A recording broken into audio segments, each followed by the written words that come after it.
Contact extraterrestre avec la planète Yarga. Vidéo exposant en résumé le contact extraterrestre avec Yarga, dont le contenu complet est à retrouver dans un article écrit du site contactstellaire.fr. Stéphane de Naerd est le pseudonyme de Adrian Beers, un ingénieur et riche industriel bien connu, habitant les Pays-Bas, dans un quartier bourgeois d'une banlieue de La Haye. C'est un homme d'affaires en costume coûteux, poli, posé, direct et honnête, peu volubile dans les discussions. Il a publié un récit de contact extraterrestre en 1969, avec des êtres disant venir d'un monde appelé Yarga, sous la forme d'un livre, paru d'abord en 1969 en néerlandais, aux éditions en Kermesse de Deventer, puis traduit en anglais par Wendell Stevens dans le livre UFO Contact from Planet Yarga, paru en 1982 aux États-Unis. Stéphane de Naerd ne s'intéressait pas aux extraterrestres initialement, et il n'avait pas besoin de faire de l'argent avec un livre, car il était riche. Au contraire, sa crédibilité serait plutôt en berne avec son livre, et défavorable à sa reconnaissance sociale, et donc il a utilisé un pseudonyme. Un jour de 1969, Stéphane de Naerd était sur son bateau de plaisance avec sa femme au niveau du bras de mer de l'Escaut oriental aux Pays-Bas.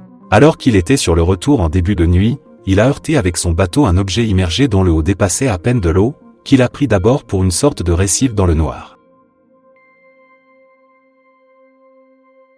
Il a vu dans le noir, un corps en combinaison, immobile, flotter dans l'eau à proximité, et il a pensé avoir affaire à un plongeur en difficulté. Il a pris son canot pour essayer de le sauver. C'était en fait un engin extraterrestre qui l'avait heurté. Des êtres étaient en combinaison et l'ont vu et interpellé, notamment pour le remercier d'avoir essayé d'aider un des leurs qui était en difficulté dans l'eau. Stéphane a essayé de s'échapper dans son bateau, mais il ne bougeait pas. Les extraterrestres ont récupéré le corps et sont partis. Depuis la plateforme de leur vaisseau immergé, ils se sont inclinés poliment. Stéphane a commencé à se détendre lorsqu'ils lui ont parlé d'une voix anglaise et l'ont remercié d'avoir sauvé leurs membres d'équipage. Ils lui ont expliqué qu'ils venaient d'un autre système solaire. Cela a donné lieu à une longue discussion, qui s'est terminée par un accord entre eux, pour que Stéphane passe 2 jours avec eux sur leur vaisseau, pendant qu'ils lui parleraient de la vie sur leur planète. Sa femme, effrayée, est restée sur leur bateau. Dans une salle du vaisseau adaptée à l'atmosphère humaine, ils lui ont montré des sortes d'hologrammes enrichis par des émissions de pensée, et il a pu voir des sortes de films de leur vie sur leur planète, leurs engins spatiaux, leur vie à bord du vaisseau, etc. Les Yargans mesurent environ 1,50 m. Bien que ces êtres soient humanoïdes, et que leur physique est comparable à de nombreux égards, il semble y avoir beaucoup de grandes différences qui résultent des différentes conditions planétaires. La différence d'atmosphère et de pression est la raison de leur combinaison lorsque Stéphane de Naerd les a vus dans la mer. Leur planète Yarga est plus grande que la Terre, la gravité y est presque de 3G, et la pression de l'atmosphère est à plus de 7 bars, avec plus d'azote et d'ammoniac dans leur air que dans le nôtre. La rotation de Yarga est plus lente que celle de la Terre, donc la durée du cycle diurne-nocturne est plus grande. Leur planète a une atmosphère beaucoup plus épaisse, donc les habitants d'Yarga ne voient pas la lumière du soleil, et ne voient rien de la lune ou des étoiles. Yarga est une planète verte avec une sorte de lumière brumeuse.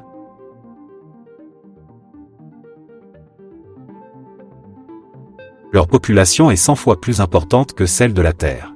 Yarga est presque entièrement recouverte d'eau. Leur quantité de terre sèche est bien inférieure à celle de la Terre, ils doivent donc être extrêmement efficaces dans la façon dont ils gèrent leur société.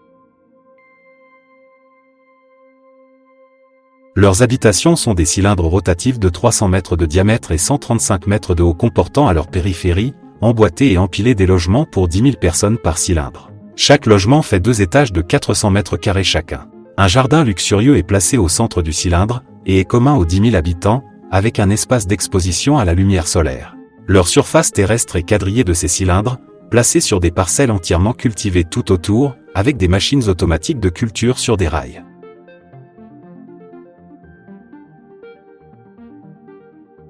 Ils ont un système de transport de type ferroviaire pour se déplacer de manière rapide partout, accessible depuis les habitations directement. Stéphane a vu les connexions ferroviaires transocéaniques gigantesques.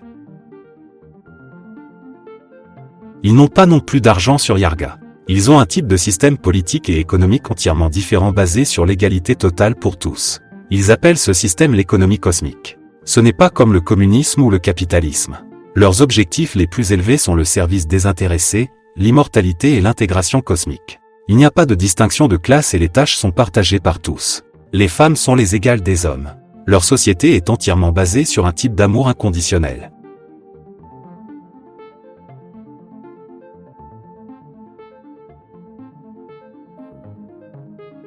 Le disque est la forme universelle ultime des vaisseaux spatiaux selon les Yargans, en raison de la forme ronde de l'unité de propulsion, appelée par eux la roue solaire. Ils voyagent dans l'espace profond dans un chapelet de 5 vaisseaux mères d'environ 300 mètres de diamètre chacun, connectés par des tunnels de liaison, à distance fixe.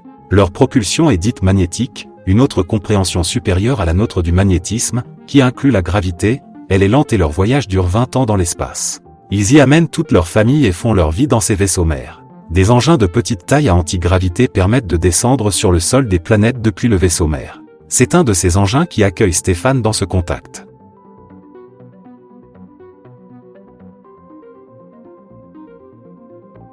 Les Yargans disent qu'ils ne peuvent pas donner de connaissances technologiques car ce serait un crime, de donner cela à une société encore immature comme la nôtre, contraire aux lois universelles. Les Yargans parlent de l'existence d'un univers symétrique d'une autre, fait intéressant car c'est une information donnée par plusieurs civilisations extraterrestres à divers contactés. Les Yargans cherchent à avertir l'humanité de l'avenir sombre qui se prépare si on n'évolue pas spirituellement. Ils veulent promouvoir les forces d'harmonie et d'amour sur Terre. Pour eux, la transformation de l'espèce humaine est en cours et va donner des effets visibles dans les 2 générations à venir. Ils veulent nous donner l'exemple de ce qu'une civilisation unie où tout est équitable et juste pour chacun peut accomplir. Si vous êtes intéressé à en savoir plus, un article complet dont est issue cette vidéo résumée est à retrouver sur le site contactstellaire.fr. Vous trouverez le lien vers l'article dans le descriptif attaché à cette vidéo.